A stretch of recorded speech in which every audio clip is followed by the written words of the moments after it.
So,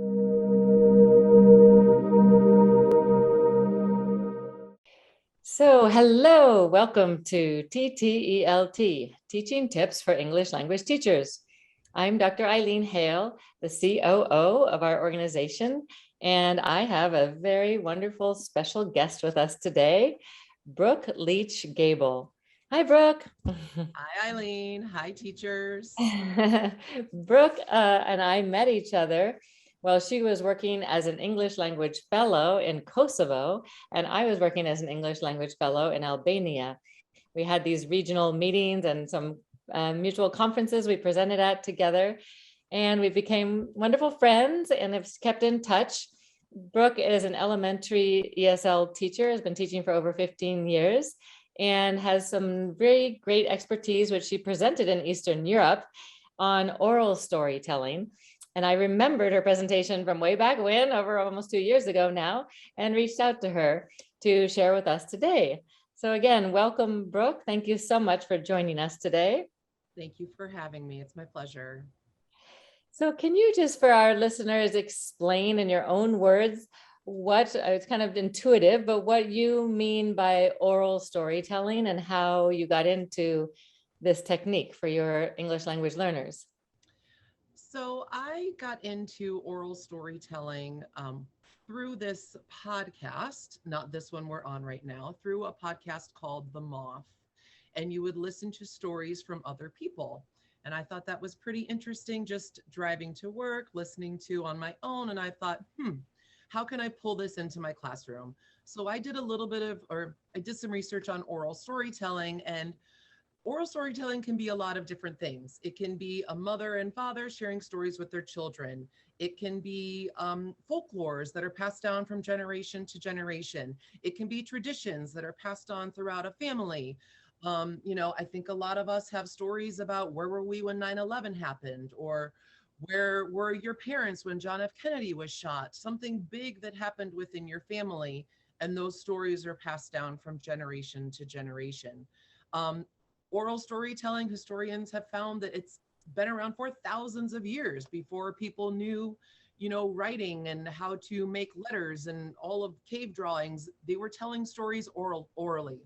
And I think the biggest thing that I learned about oral storytelling was how when you hear a story from someone else, a true story, that evokes emotion in you. And I think we all know that with our students, the more emotionally connected they feel to stories or to teachers, the higher their language acquisition becomes.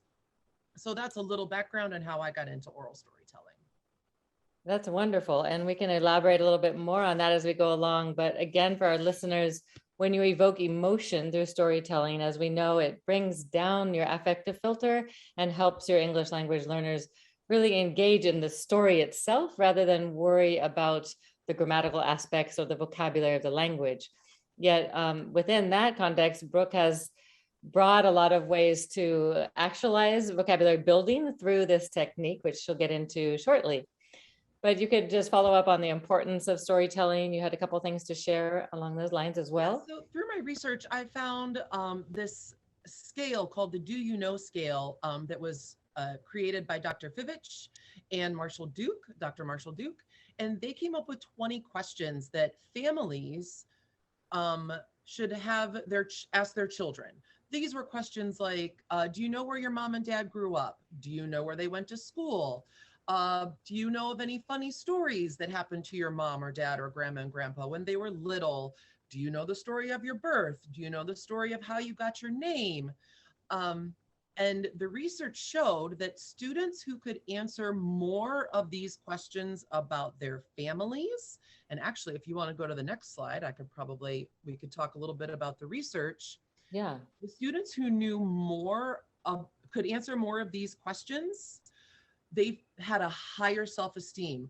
They felt like they were part of something bigger than just themselves. They were part of a family unit. So stress wasn't as stressful for things that stressed other students maybe didn't stress them out.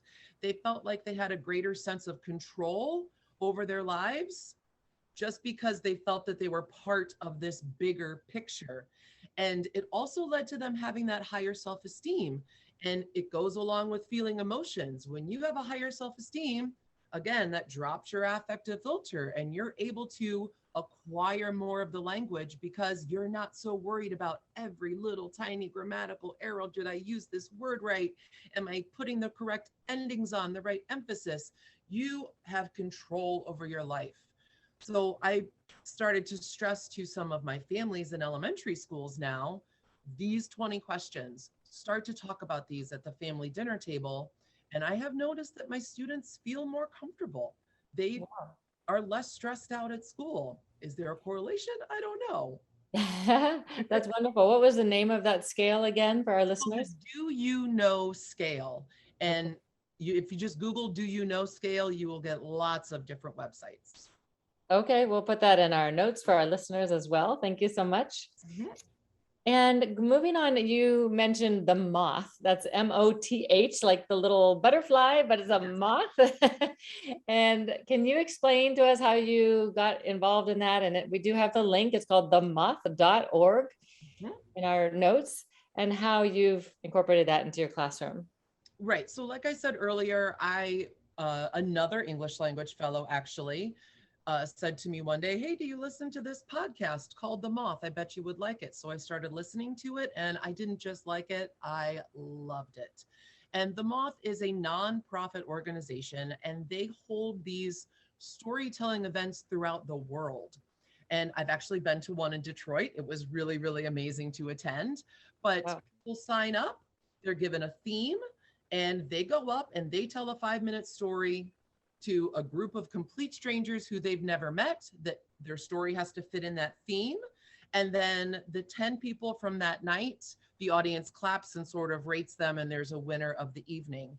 But the moth.org has all the podcasts you can listen to. They even have teacher resources if you want to try doing this in your classroom. It's a great source of information about oral storytelling. So the moth, MOTH.org. Super. Thank you. I think that'll be a great resource for our listeners around the world, especially since it has a global platform. Yes. Can you just expand a little bit about how you use it in your class? Okay. So what I did an oral storytelling workshop for university age students while I was an English language fellow. And we used the moth as part of our introduction. I chose 3 or 4 different 5-minute stories that would sort of evoke different emotions. One was a funny one was a sad one happened in America, and another one happened in a different part of the world, so that we could listen to each one and talk about how they made us feel. We talked about the things that they had in common, and those types of things led us into the rest of the workshop. So some of the things that each of the 4 stories I showed had in common were that they all had to have an actual plot where there's some sort of rising action. There's something happening in the story that leads to this climax. And then from that, it comes back down. Even a 5-minute story has that rise and fall. Another thing that they all had in common was this idea of some sort of conflict. When you have stories, there's always a conflict, whether it's a human versus a human, whether it's human versus nature, like some sort of storm, or you can have human versus society. I've been wronged and I need to prove myself right. Or there's stories that are a conflict between the human and within yourself. So those were the things that we talked about in our workshops of how to create these stories that they were going to tell. And on our very first evening together, I asked those students, all right, you've seen 4 different examples. We've talked about stories and conflict. I want you to write an outline. Think of a story of something that's happened in your life. We chose a very broad topic called the best of times, the worst of times. So they could choose something happy, sad, good, bad, very broad. Yeah. And I said, come next week to our next workshop and have an outline, just bullet points of what you think you want to talk about. So that was our first week, and that's what led us into our workshop. That's fantastic. And you're mentioning workshop, but I'm thinking also just in classroom setting. So you could do this a regular from class to class if you're taking it at university, and or would you generally use this technique for university or high school level, and or is it applicable as well for elementary age students, do you think? Um, I personally have not done storytelling per se with my elementary students. However, we do, shares all the time Yeah. where I'll say, oh, you know what? It's the end of the month. We've had a great month. Everybody bring in one thing from home and you have to tell me a story about it. So it's this bigger idea of oral storytelling brought down to a more elementary beginning level. I think this is applicable at any age of students, from children to adults. You're just going to have to adapt it a little bit to their language level. Okay, super. So once they bring their outlines back to class, then where do you go from there?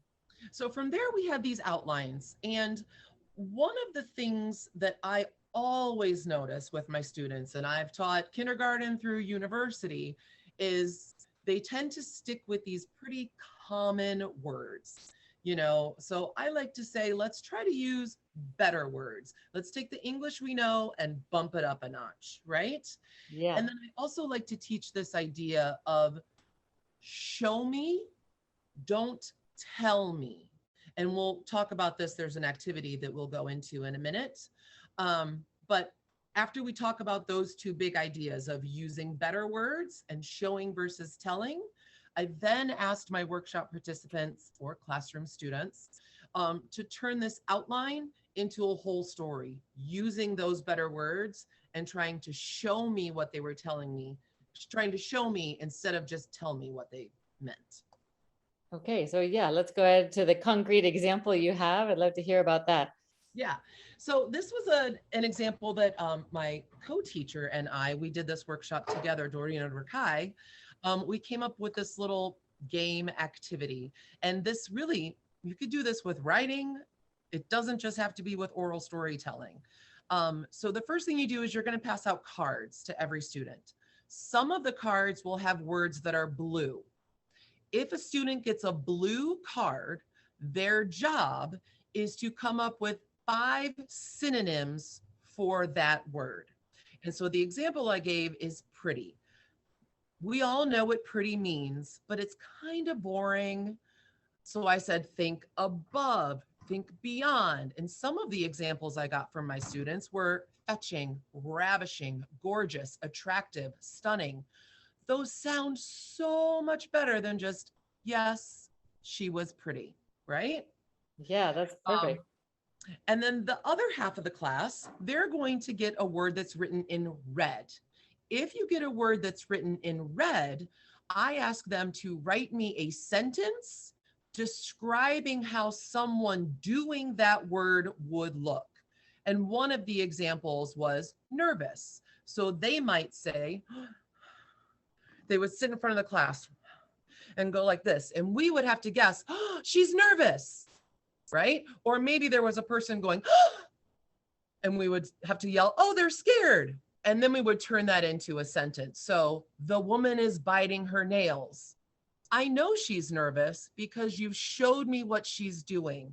Or the woman jumped back and gasped. You don't have to tell me she's scared. I could see someone jumping back and gasping. So that's that idea of showing versus just telling. She is nervous. He is scared.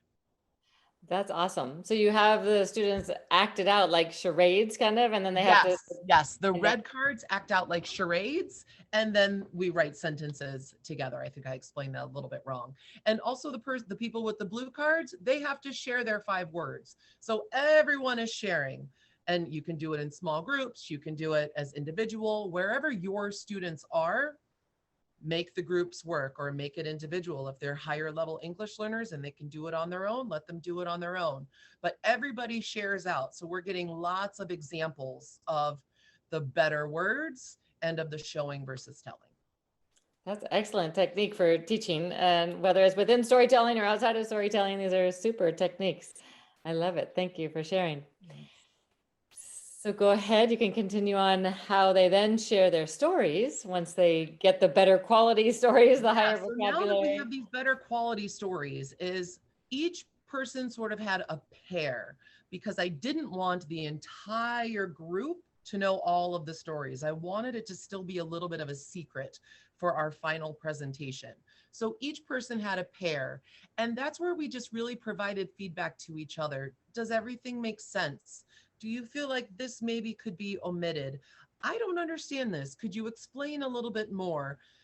Because it was their first time with this oral storytelling and telling a story at all, they needed a little bit of guidance and help. So we did all that in pairs and we provided feedback to each other. And then the biggest thing that we need to do is they were performing this story in front of hundreds of people at their university. They had to practice and practice again and again and again and again. I told all of them to get their hairbrush and set a timer on their phone and practice in the mirror with paper up, paper down, because they had to get it in their heart. They had to feel this story. So practice, practice, practice. That's amazing. So did they have the written script with them when they were telling the stories, or they would just use it as notes, or They did no not. notes? They did not. No, when we had our final event, like I said, there were hundreds of university students that ended up coming. Um, they did not have any notes. It was all, they had to know it in their head and they had to know it in their heart, because that's also part of the moth. You don't get to stand up and tell a story with the moth if you have notes in front of you. This is something that you've worked on, that's in your head and it's in your heart, and you perform it for everyone. Now, That's amazing. have That's young another. children, or if we have intermediate level ELs, having some notes is always acceptable. But I knew that my university students could handle it. Yeah, that's amazing. I mean, I'm thinking about the skill sets beyond even you have to learn to write it, right? You have to learn to act it. But then to get up in front of an audience, to speak at that level Right. in front of an And audience, even if it's only your classroom audience, that's a big enough audience right there too to start with, right? right. But we opened it up to the university. So it was performing, and there was a stage and there was a microphone. So they were performing. They had to learn where I might get a laugh here. So let me pause.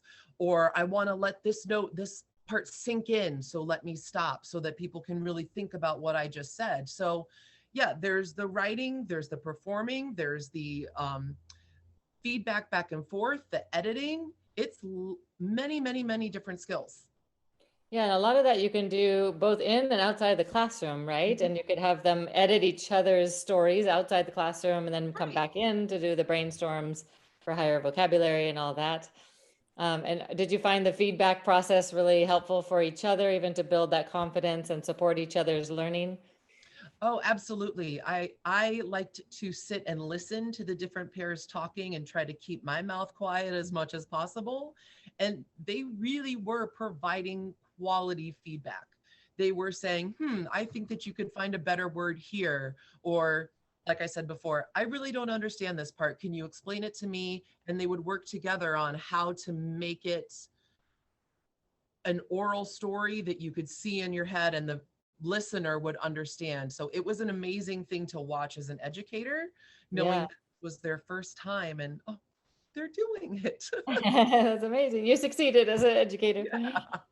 Yeah, you had a quote you wanted to share with us. I know you had many, but we chose one for our listeners. The So this feedback. one was touching. So on during our evening, it was like a 3-hour performance. I think we ended up with 13 or 14 different storytellers, Wow. and they told stories that were funny about a little girl getting in a car and putting it into drive and rolling down a hill when she was a child. Oh my gosh. We had another girl tell a story about when 3 of her puppies passed away in the same week. So there were so many different emotions, but I think that Fikret here, his really hit everyone. Because this was told in Kosovo, and his father was part of the army um, during their liberation, and he passed away during a fight. I don't know all of the details because he talked about when it happened to him, but not about how it happened. And until this night, He had not talked about it with anyone at the university. They knew his father passed away, but they didn't know the day that they were sitting down at dinner, that they saw it on the news. And that's how they found out that they didn't get a phone call. And the love that Fikret felt from this entire auditorium of people, ooh, Wow. I know, I can feel it even through our conversation. I can't imagine. Yeah, it was, and Fikret turned into a different gentleman really. after he told his story. He became more open with me. He became more open with the rest of his fellow peers at school. So for him, telling this story was something he needed to do. So That's amazing. Do you want to read the quote for I our can, I'm sorry. listeners? So I chose to talk about the loss of my father. I wanted to finally talk about this to others and move on. The big day came and I was nervous and stressed. I didn't know how people would react to my story. I felt so much love and respect from the professor and students. After it finished, people came to hug me and told me to be strong. And that's from Fikret Kasriati, and he was one of our storytellers. Actually, he was the winner of our storytelling. Oh my gosh. Wow. That's amazing. And it is through the sharing of stories, you not only build a community of learners within your classroom, within your university, because again, you evoke those emotions and empathy for one another's stories. We all have different stories that nobody knows about. And when you open that door, it really brings change for everybody, right? And how you treat each other, how you see each other, and how you become, again, a community for learning together. And I think it touches back on that whole do you know scale where children and they felt better when they knew these things about their family. But when we know things like this about our peers and our friends, it also creates this bigger sense of belonging. Exactly. Yeah. Thank you so much for sharing that. So, just to summarize for our listeners, your top teaching tips again, we have the moth.org, which is in our notes for you.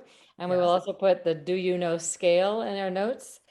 Can you just summarize some of these points? You had also mentioned making storytelling part of your weekly schedule if possible. Yeah, I think if this is something that you would like to try in your class, you can't just do it once and be done. You need to make it part of your regular routine. So like I said earlier, we come to the end of the month and my students know at the end of the month, you're going to bring in an object and we're going to talk about it. If you have time in your schedule, make it part of every week. Maybe on Fridays, you assign 2 students and throughout the year, you go through the list of your class. They won't get to tell a story every week, maybe only once or twice in a school year, but it's better than having 0 opportunities to do it. And then they get to hear from everybody in the class. So you have to work it around your schedule. With my beginnings, my beginning English learners, I like to have them bring in an object. An object is more concrete for them than a theme because they're learning English. So a theme of tell me about a day you were happy, they'll say, I got to eat pizza. I want more. I'm trying to pull more out of them. And they usually can tell me more about an object because they can see it, feel it, touch it, smell it, all of those senses. Yeah. With your intermediate, sorry, Eileen, did you want to jump in?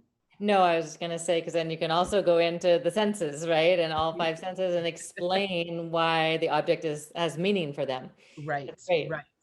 For your intermediate and your highs, I think that they're at that point ready to choose a theme and their story will fit around that theme. For intermediates, I would say let them take notes, let them do bullet points, let them write it out first. As their English level increases, so they become higher level English learners, we're going to take away, we call it scaffolding. We remove some of that prep time. So they maybe don't get to write a whole story. Maybe they get to write 3 bullet points and they know that this is the beginning, the middle, and the end, right? So we take away some of that pre-work that they're doing as their English level goes up. Okay, wonderful. Those are great tips for our listeners. Thank you for sharing all those.